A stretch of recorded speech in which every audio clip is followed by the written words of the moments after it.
Z100, Brett Andrews hanging out in studio with my man Tinie Tempah. How you doing, brother? You right? Dude, what's going on? I'm good, man. Happy to be here. First time in Portland, believe it or not. We made it rain for you because I know it's pretty rainy in I'm used to England. that in London, Yeah. so you wanted me to feel welcome That's at what we home. I did. love what you're doing here. Thank Exactly, you. exactly. Appreciate that.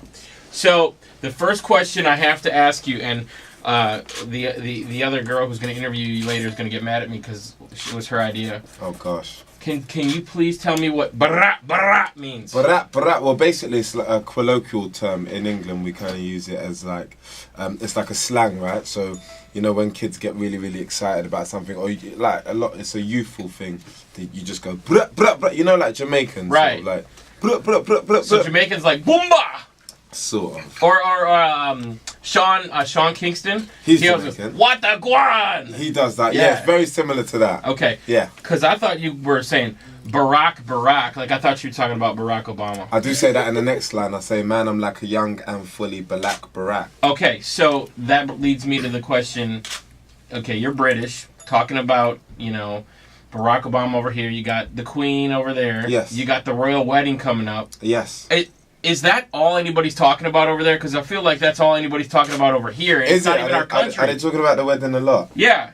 I was in Australia as well, and they were saying exactly the same thing. But in England, it's like the royal family is the royal family. So I guess it's kind of, you know, when something is right on your doorstep, you're not going to talk about it as much as everywhere else. Oh, okay. So yeah, we don't really go too crazy about it. But sure enough, when they did get engaged, it was front page everywhere. And when they announced their wedding, it was front page. But it's nothing crazy as it is here. Now, as a British guy, I hope I'm not offending you right now because You're about to, aren't you? You're about to. She's the future queen. Yeah. But Kate Middleton is fine. Yeah, she's all right, man. Did you see those bikini shots? Whoa. Yeah. Where have I been, boy? Google that, dude. I'm doing that when I get home. She is fine. So the wedding is like in a couple days. I'm assuming you're going to be here in the States. I am still going to be here. It's going to be like super early in the morning. And a lot of people are going to get up and watch it. So are you going to like plan your day around it? You're going to get up and watch it? Are you being serious? People in America is going crazy for the wedding. People are going to get. It's like it starts at like 4:00 in the morning here because of the time difference. Via satellite. Yeah. All right, yeah, we're gonna do it. You're gonna stay up all night. Send me a text when everybody wakes up and does it. Okay, I got you. As well. I got you. So let's talk about your music. We love Written in the Stars. Thank you, sir. Doing huge things for us here. Tell us real quick, like how you got your start in music, how you got discovered. I love. My favorite thing when talking to artists is like the background, the starting off backstory. Yeah. So give us yours. The things people didn't know. Right. Basically. Right. Okay. Cool. I sort of started wanting to do music at around 12 years old. So, you know, from then I just started writing lyrics. You know, as a 12-year-old, you kind of just pick a side hobby, right? Mm-hmm. So that was my major side hobby. 12, 13, 14, it went from sort of writing lyrics to sort of doing freestyles over people's songs, from doing freestyles over people's songs to recording those freestyles, from recording those freestyles to making a mixtape of those freestyles, and then eventually making songs of my own. By that time, I was about 16 years old. I made one song that was particularly better than all the rest of the songs I did, and a lot of my friends were like, "Do you know what? Cool. Why don't you fund a video for it?" So I did. It was called Wifey, and it was sort of like, I like to call it. It made me like a high street hero, which is, you know, like your major roads. You walk down your road and people know who you are because of this one video that's on like YouTube or Vivo or whatever. And then from then, I sort of hooked up with my manager. We set up Disturb in London and just carried on doing the same thing, but just to a better standard, a much higher standard. Got pluggers involved, started mixing down songs, shooting more expensive videos. And then we kind of like hit a glass ceiling for a little while where we was continuously doing that, but we wasn't seeing any major changes from where it had originally started. So I set up a blog in 2009 called Milk and Two Sugars because I'm English and I love tea. I need a tea right now. And, can we get the man some tea, please?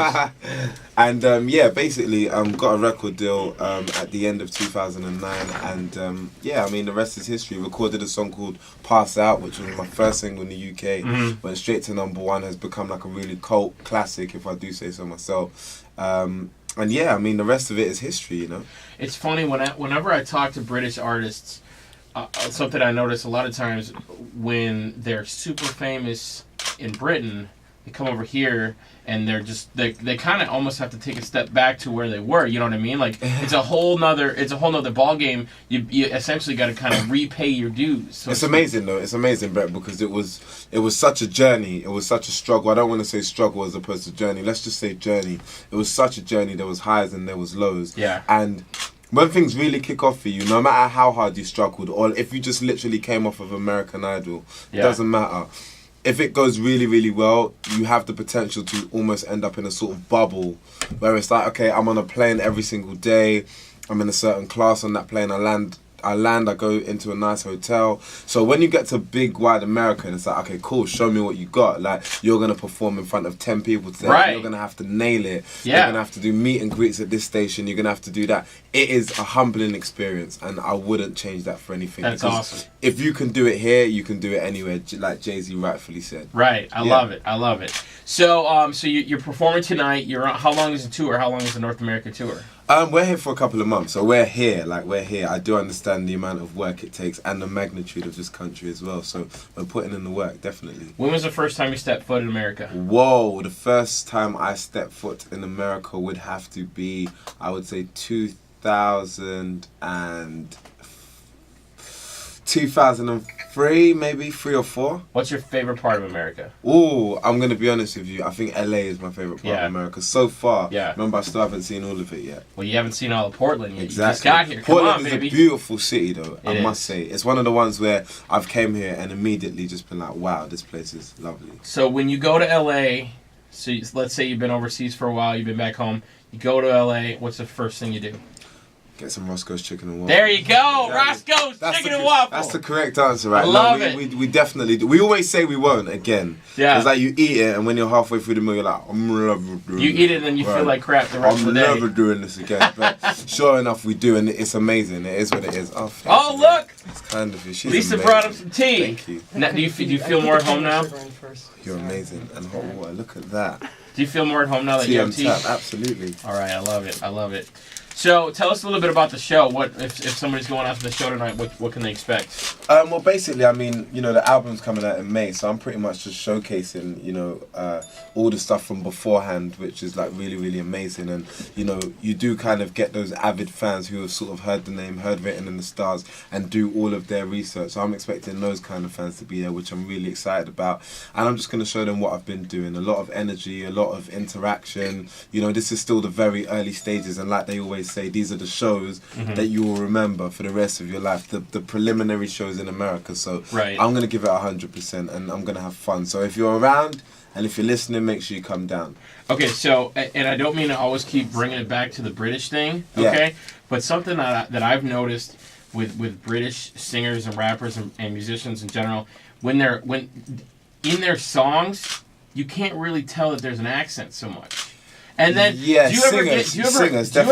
ever meet people like at a meet and greet and they don't realize you're British until you start talking? In America, that's happened a lot, actually. Yeah. Like, especially, not even just people in a meet and greet, just anybody you meet. Like, I'll be like, hey, how you doing? They'll be like, where's that accent from? I mean, like, is that Wait, from, that was like, a good American. Yeah, do you get what I mean? I'm learning. I've been here a while. Give me your best American accent. No, I can't. That was it. That was it? That's all you got? Because I didn't have to think about it too much.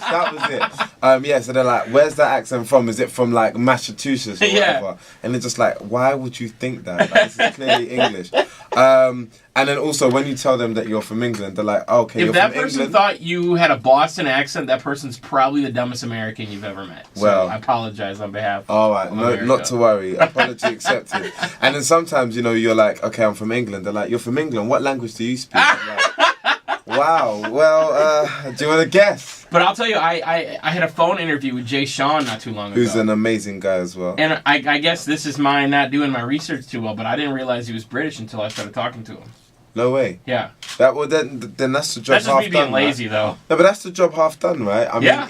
if you want to sort of like have some sort of impact here, you have to sort of just fit. Obviously, you have to stand out, of course, but Yeah. you have to just kind of fit into the bunch. Yeah. You don't have to stick out like such a sore thumb that's like, who's that guy? He Yeah. dresses different to everyone. He's just weird. He sounds different. Jay Sean. I think Jay Sean done an amazing job. Same with Tyler Cruz as well. He kind of just fit in. Yeah. Yeah, amongst the pack. I love that. Well, thank you so much for rolling by. I'm glad you got your tea. Thanks for having me, big Brett. show tonight, and the tour is just kicking off. Really excited about your career, man. Thank you very much. Gonna do big things. Fingers crossed, man. I hope so. I like it. Tinie Tempah, it's all the hits. Z100. Yes, sir. What up, Brett Andrews? Hanging out with my man, Tinie Tempah. Dude, I gotta ask you something. The most important question I would ever have to ask you. What is your favorite website in the whole world?